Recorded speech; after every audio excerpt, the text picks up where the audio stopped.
السلام علیکم ورحمۃ اللہ وبرکاتہ۔ وعلیکم السلام ورحمۃ اللہ وبرکاتہ۔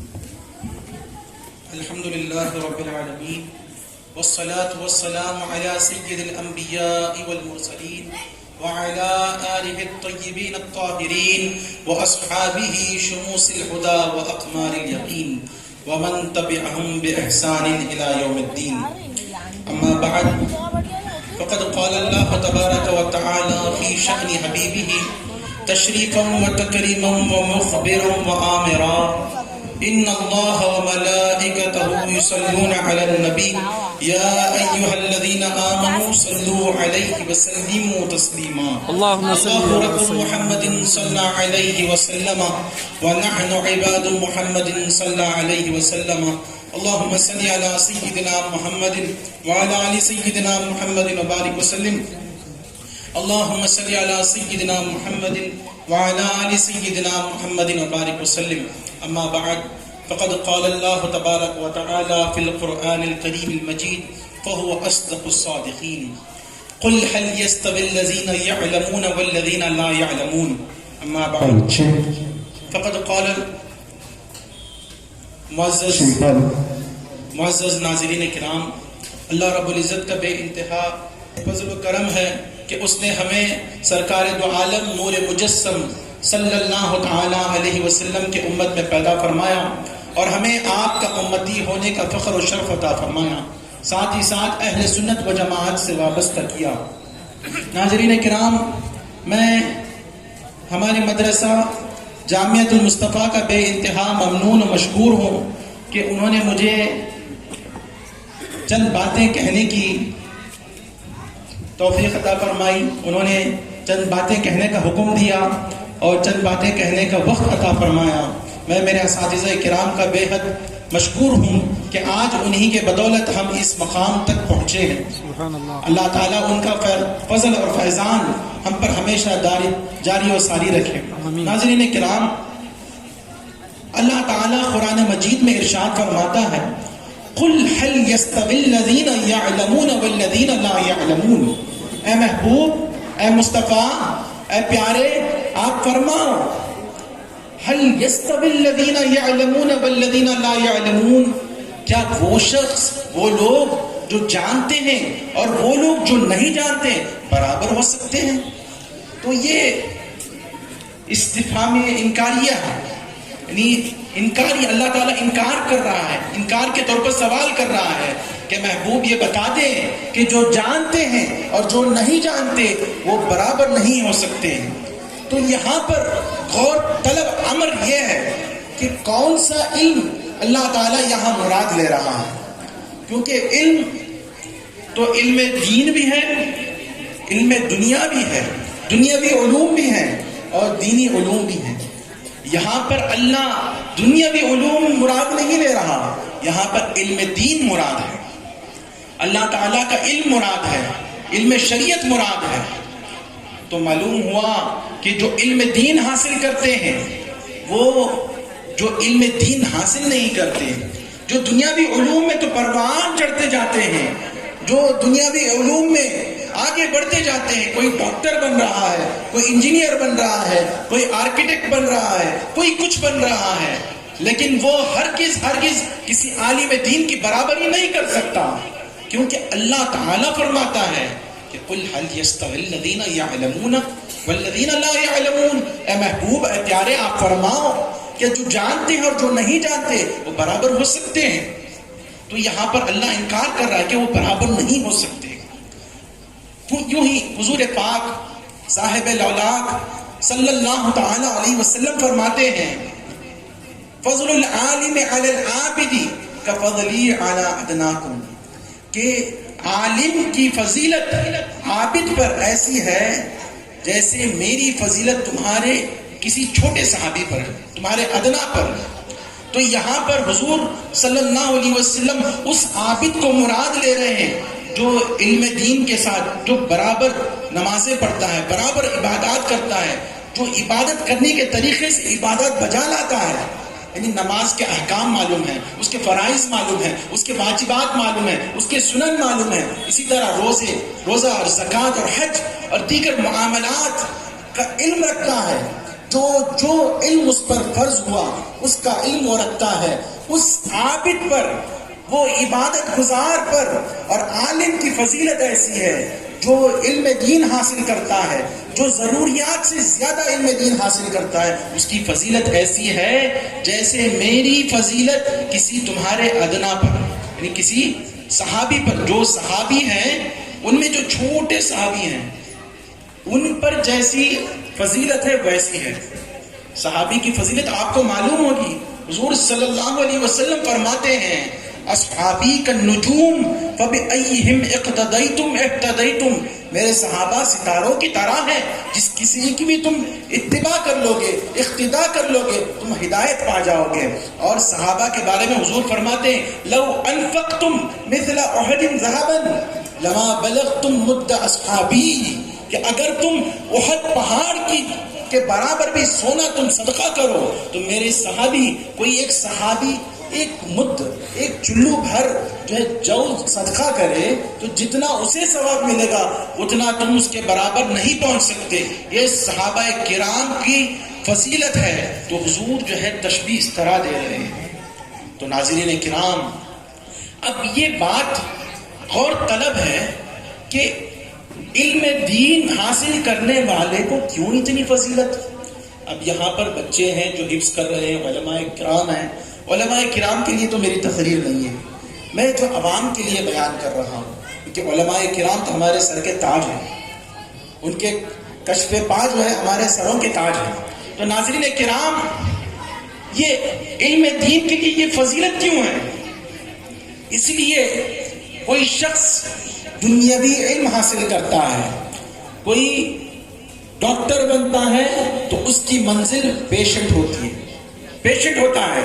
ڈاکٹر کی منزل پیشنٹ، آرکیٹیکٹ کی منزل عمارت، اسی طرح انجینئر کی منزل بھی عمارت، بیپاری کی منزل جو ہے ساز و سامان، پیسہ، دولت، یہ ہے ان کی منزل. علم حاصل کرنے کا مقصد ان کا کیا ہے؟ دنیا ہے، مادی چیز ہے، میٹر ہے. لیکن عالم دین کو اتنی فضیلت کیوں؟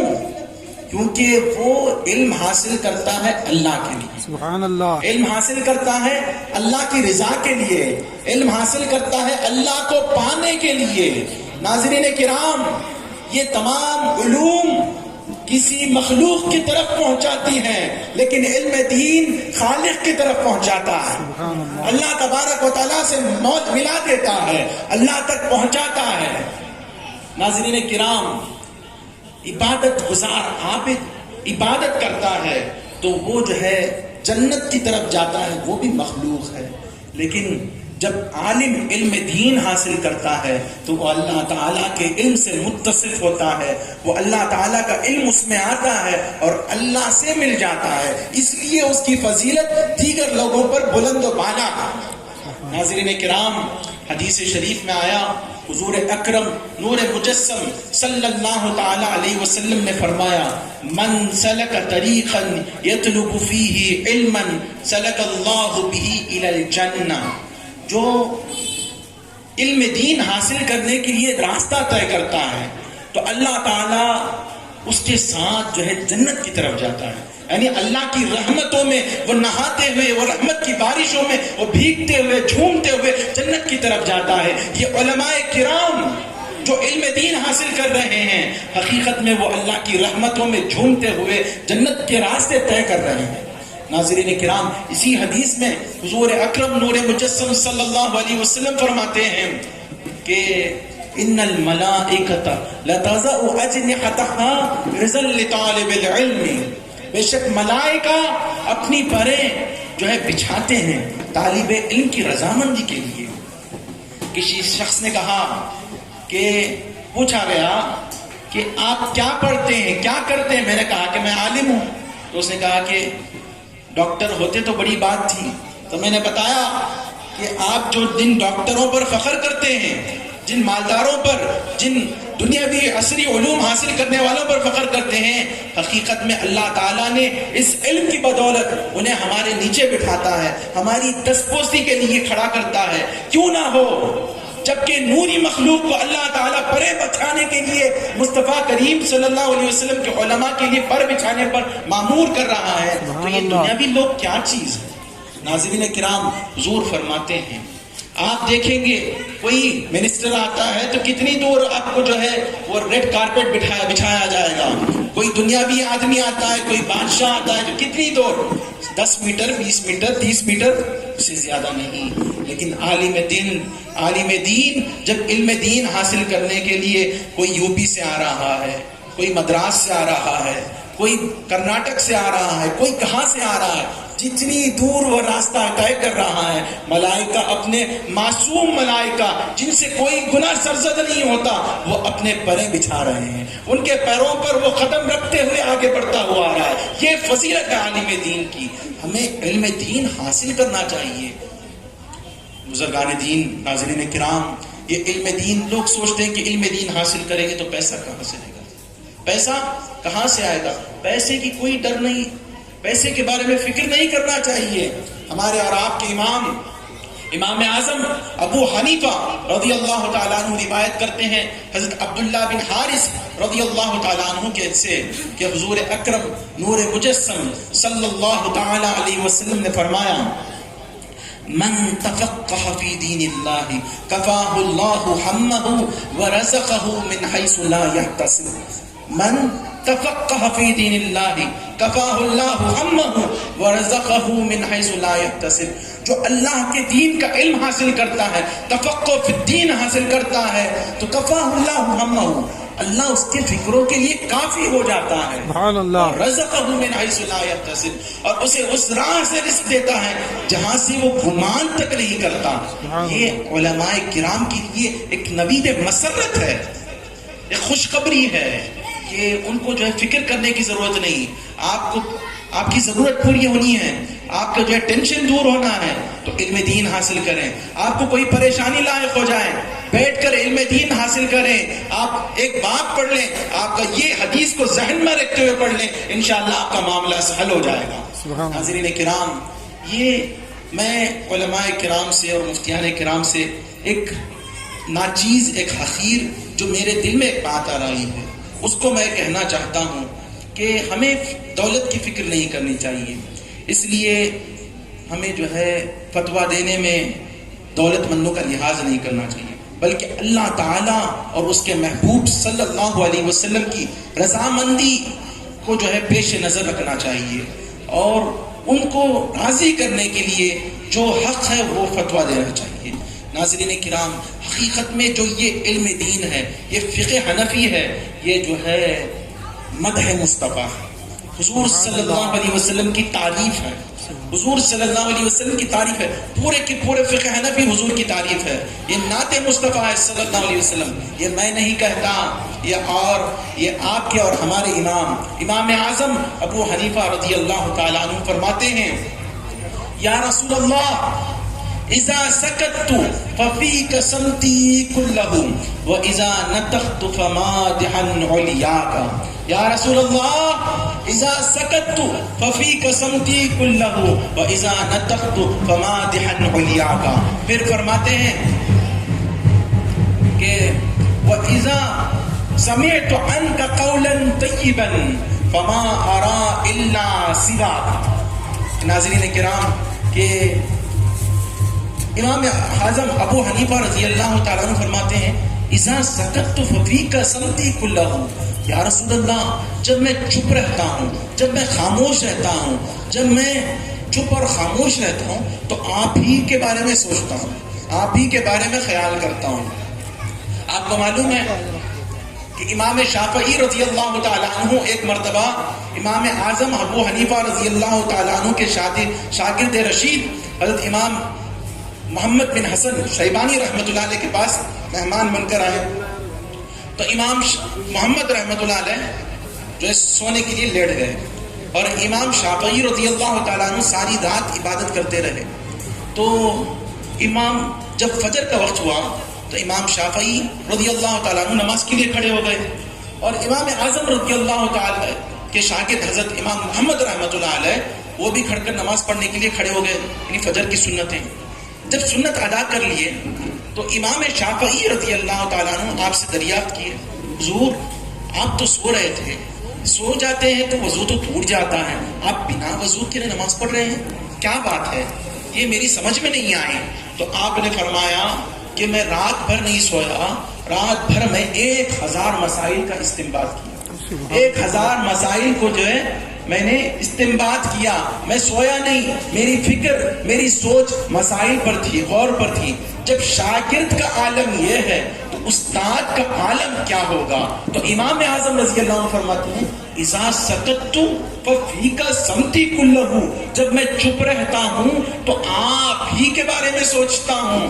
تو معلوم ہوا کہ امام اعظم کیا سوچتے ہیں، ہمیشہ ہمیں معلوم ہے کہ فقہ کے بارے میں سوچتے ہیں، مسائل کے بارے میں سوچتے ہیں، یا فرماتے ہیں کہ آپ ہی کے بارے میں سوچتا ہوں۔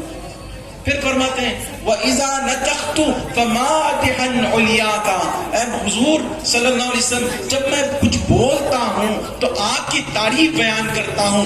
معلوم ہوا کہ ہمارے امام فرماتے ہیں کہ یہ جو علم ہے یہ فقہ حنفی ہے، حقیقت میں مدح مصطفیٰ ہے، حضور کے بارے میں سوچنا ہے، حضور کے بارے میں بولنا ہے، حضور کی تعریف کرنا ہے۔ سبحان اللہ۔ تو ناظرین کرام، اذا سکت ففیک سمتی کلہ واذا نطقت فمادحا علیاک، پھر فرماتے ہیں واذا سمعت عنک قولا طیبا، جب آپ کے بارے میں میں آپ کے بارے میں سنتا ہوں، جب سنتا ہوں تو آپ ہی کے بارے میں پاک قول جو ہے سنتا ہوں، جب میں سنتا ہوں تو آپ کے بارے میں پاک قول سنتا ہوں۔